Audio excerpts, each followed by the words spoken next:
여러분 안녕하십니까? 베테랑TV 시작하겠습니다. 오늘 민방위법 제7번째 시간이죠. 오늘은 그 30조의 실비변상부터 32조 응급조치와 보상까지 이렇게 간단하게 말씀을 드리겠습니다. 30조 실비변상, 이건 간단하게 다시 한번 좀 복습 겸 해가지고 하죠. 자, 비자는 식수교임, 민방 식수교, 예비군 중식비, 교통비. 기본적으로 암시라도 딱 나오셨네. 5촌의 진위를 파악을 해야 되기 때문에 비자 식수교임, 민방위 식수교 이미 없어요. 그렇죠. 임금에 해당되는 거니까는 이제 식수교임, 식수교임, 식수교. 그다음에 비자는 일일은 숙임을 지불하지 않을 수 있다. 동시는 숙교입니다. 일일 숙임, 숙교임. 그죠? 일일 숙임, 동시 숙교임. 이게 중요합니다. 이게 사용료 가지고 엄청 헷갈리거든요. 그래서 비사시, 민사사시. 이게 사용료예요, 사용료. 물품을 빌렸을 때 이제 사용료를 어떻게 된다. 비사시. 비자법에 있는 사용료, 민방위법에 있는 사용료. 여기 민사와 비사는 동일한 겁니다. 비자법에 있는 사용료, 민방위법에 있어서의 사용료. 여기는 뭐 41조하고 51조에 있어요. 비자법에 있는 사용료. 는 과세표준입니다. 과세표준이나 과소표준이 없는 것은 시가다. 시가에 의한다. 무슨 말인지 뒤져보면 아세요. 민사시. 민방위법에 있는 사용료입니다. 민방위법에 있는 사용료는 사용 당시 민방위법의 사용료는 해당 기구의 사용 당시 시가의 100분의 10. 사용 당시 시가입니다. 사용 당시 시가. 비자법의 사용료는 과세표준에 의하나 과세표준이 없는 것은 시가에 의한다. 사용 당시 시가의 100분의 10. 비사시, 민사사시. 예, 정말 헷갈립니다. 정말 헷갈려. 31조 보겠습니다. 31조는 법 31조는 정치행위 에 대한 금지죠. 이거는 뭐 기본적으로 이렇게 알고 계시면 돼요. 일단 정치운동 금지에 대한 거는 일단 벌칙이 세다. 이게 벌칙이 중요하거든요. 벌칙이. 정치행위 금지에 대한 거는 일단 세다. 그리고 정치행위 금지에 해당되는 벌칙은 민방위하고 예비군만 있다. 비자법은 왜 없냐? 생각해보세요. 정치행위 금지라는 것은 사람에 대한 것이지 않겠어요? 그러니까 민방위 대하고 예비군이겠죠. 비자법은 뭐 거기 뭐 물건이 오는데 자원이 오는데 무슨 정치운동을 금지를 시킵니까? 그치만은 벌칙은 세다 두 개밖에 없다. 그죠? 세다 하면 둘이잖아요. 그죠? 약하다 하면 하나고, 그러니까 둘이다 일단. 민방위는 반드시 구류가 있다. 고로 정치운동 금지는 둘벌구다. 그죠? 32조입니다. 32조는 그 물자에 대한 보상을 얘기를 합니다. 물자에 대한 보상을 얘기를 하는데, 비자법에도 물론 있어요. 비자법에도 물자에 대한 보상은 있는데, 이 예비군하고 민방위에 대한 물자에 대한 보상이 정말 헷갈려요. 보세요. 예비군은 긴급조치 상황일 때고, 민방위법은 이제 응급조치 상황일 때 물자가 되는 겁니다. 뭐 다른 상황은 아니에요. 다른 일반적인 상황에서는 물자 보상에 대한 내용은 없습니다. 왜냐하면 생각을 해보세요. 그냥 민방위인데 동원이고 예비군인데 동원이에요. 그냥 사람 동원이라고 그냥 간단하게 생각하세요. 그렇지만 응급조치와 예비군의 긴급조치일 때는 물자에 대한 어떤 이동 제한이나 아니면 그런 것들을 제한을 가할 수가 있기 때문에 그런 겁니다. 자, 그런데 먼저 첫 번째 포인트 보세요. 민방위의 벌칙에서는 일단 여기는 과태료가 없습니다. 예, 헷갈릴 수가 있어요. 민방위 일단 과태료가 없습니다. 두 번째, 민방위 긴급조치 상황과 구별을 해서 같이 뭐 비교는 안 해드리겠습니다. 그러나 이제 공부할 때 이제 딱 갖다 놓고 두 가지를 어떤 상황인지 비교를 하되, 예비군법의 32조 1항에 보면은 1호하고 4호가 있습니다. 예비군법 32조 1호에 보면은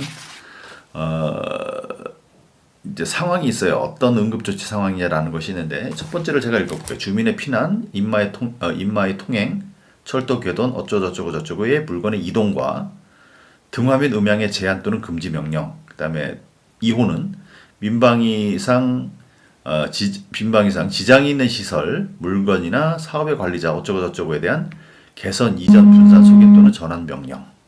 3호 민방 이상 지장이 있는 영업 또는 그 밖의 업무 금지 제한이나 민방 이상 꼭 필요한 영업 또는 그 밖의 업무 계속 재개 명령. 4호는 변경 제거, 물품의 일시 사용.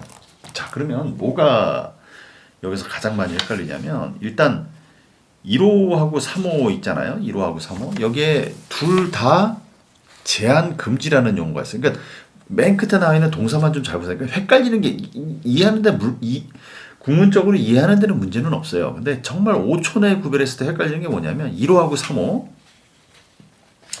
3호에 동일하게 금지 제한이라는 마지막 동사가 있어요. 금지 제한. 예. 그러니까 무슨 얘기냐면 1호하고 3호에서 어떤 3호를 해놨을 때 어떤 금지 제한을 했을 때 1호하고 3호도 1호만 금지 제한이 있지 않나? 3호도 있었었나? 막 이렇게 헷갈리더라고요. 1호하고 3호도 마찬가지로 금지 제한이 있다. 자, 1호 보세요. 물건의 이동과 등화 및 음향의 제한 또는 금지 명령이고 3호는 지장이 있는 영업 또는 그 밖의 업무의 금지 제한이나 어쩌고저쩌고 이렇게 나오잖아요. 금지 제한이 1호, 3호에도 동일하게 동사로 표현이 되어 있다. 그 다음에 4호 보세요. 4호. 4호에 보면은 물품의 뭡니까? 일시 사용이라고 되어 있죠. 그리고 업무 수행에 지장이 있는 장애물의 변경 제거 명령이나 조치예요. 그러니까 물품은 일시 사용이고 장애물은 변경 제거예요. 그죠? 그게 뭐가 헷갈립니까? 라고 얘기를 하시면은 할 말은 없지만 하여간 이게 정말 좀 헷갈리더라고요. 자, 보세요. 뭐가 적인지. 자, 그리고 이제 보상이라는 것에 보면은 이제 시행령에 보면은 이제 보상과 관련해서 어떻게 내가 보상을 받는지 이런 것에 대한 어떤 언제까지 30일 이내에 뭐 한다 이런 것들이 나와요. 근데 이게 이제 세 개 제가 말씀드렸듯이 보상, 물자에 대한 보상은 이제 비자법도 있고 그 다음에 민방위하고 예비군법이 있다고 그랬지 않습니까? 근데 이제 비자법은 말씀을 드렸으니까 간단하게 설명을 하자면 일단 피해를 입었다. 그죠? 상식적으로 생각해 보세요. 내가 피해를 입었다. 그럼 언제까지 그것을 신청을 해야 되느냐라고 하는 것은 비자법밖에 없어요. 훈련이 끝나고 30일 이내 이렇게 돼 있습니다. 그것만 비자법에서는 일단 그것만 있구나라는 걸 생각을 해보세요. 그럼 민방위하고 예비군은 언제까지 신청을 해야 한다라는 내용은 없어요. 언제까지 신청을 해라라는 내용은 없어요. 뭐가 있냐면 첫 번째 30일이라는 내용이 나옵니다. 민방위에도 30일이 있고 예비군에도 첫 번째 30일 이내라는 게 있어요. 상황이 비슷해요. 신청을 했다 치고 30일 이내에 결정 또는 협의를 해야 된다라고 나와 있어요. 민방위는 협의고 예비군은 결정입니다. 어쨌든 크게 이거 가지고는 헷갈리진 않아요. 어쨌든 언제까지 신청을 한다라는 것은 비자법밖에 없습니다. 민방위에게는 30일 이내에 협의를 해야 되고 30일 이내에 결정을 해야 된다. 자, 그러면 두 번째 30일이 나옵니다. 두 번째 30일은 협의 또는 결정을 했으면은 받아들여진다라고 했으면 거기서 끝났다. 협의해서 결정해서 끝났다. 그럼 상대방도 오케이 하면 끝났겠죠? 그런데 이의가 있다라고 한다면 예비군에는 30일 이내에 재심을 신청해라 이렇게 나오고요. 민방위에서는 협의 안 될 30일 이내에 재결을 신청하라 이렇게 나옵니다. 그죠? 여기까지 똑같아요. 어차피 재심인지 재결인지 어차피 똑같아요. 자, 30 똑같습니다. 자, 여기서부터가 문제예요. 여기서부터가.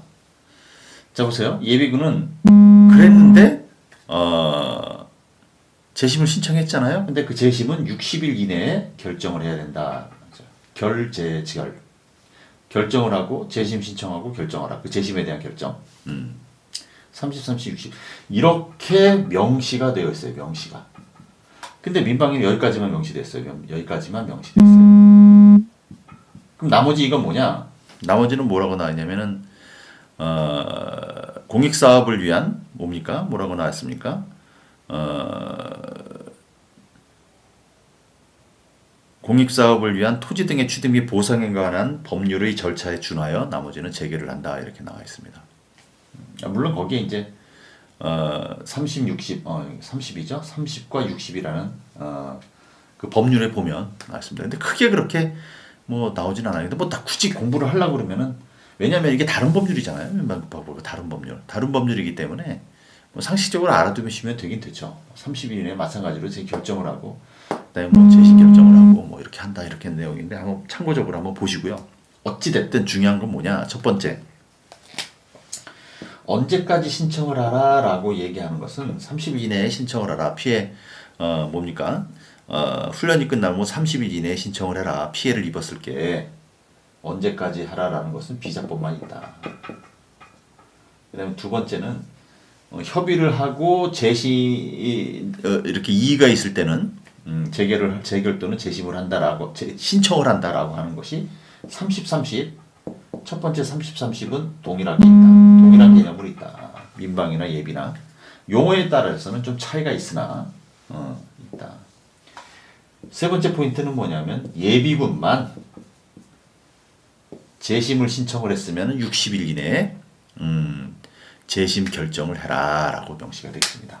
민방위는 없냐? 다른 법률에 따른다 이렇게만 되어 있다라는 겁니다. 자, 이게 정말 헷갈려요. 이게 실질적으로 보면 정말 헷갈려요. 처음에 1번 포인트에서 먼저 헷갈려 버리고요. 2번은 크게 헷갈리는 것이 없는데 3번 포인트에서 또 헷갈려 버려요. 이게 민방위인지 뭔지. 물론 출제하는 출제위원이 이 네 가지 법을 다 알고 그 한 사람이 출제하지는 않아요. 만약에 그 사람이 출제를 했다면은 딱 보고 여기서도 헷갈리겠는데 이것하랑 한번 혼동시켜 볼까? 이렇게 나올 수가 있는데 그렇게 나오지는 않아요. 헷갈리는 건 누가냐면 내가 헷갈리는 거야, 내가. 민방위법을 문제를 내는 출제위원은 본인이 그 조문대로 충실하게 써서 해요. 충실하게. 근데 공부를 너무 많이 하다 보니까 머릿속에서 막 혼란이 돼버리는 거야. 너무 많이 공부를 하다 보니까. 너무 많이 외우고 너무 많이 집중을 하다 보니까. 그러니까 5초 내에 이 60이 민방위에 있었나? 예비군에 있었나? 정확하게 하셔야 됩니다. 이게 핵심 포인트만 딱 들어가시고 나머지 이런 세부적인 강론에 대해서는 본인이 한번 공부를 한번 해보세요. 예. 제 경험상 마지막까지 저를 괴롭혔던 가장 헷갈리는 문제들이 바로 이런 것들이었습니다. 네, 수고했습니다. 네, 다음 시간에는 이제 마무리하도록 하겠습니다. 수고했습니다.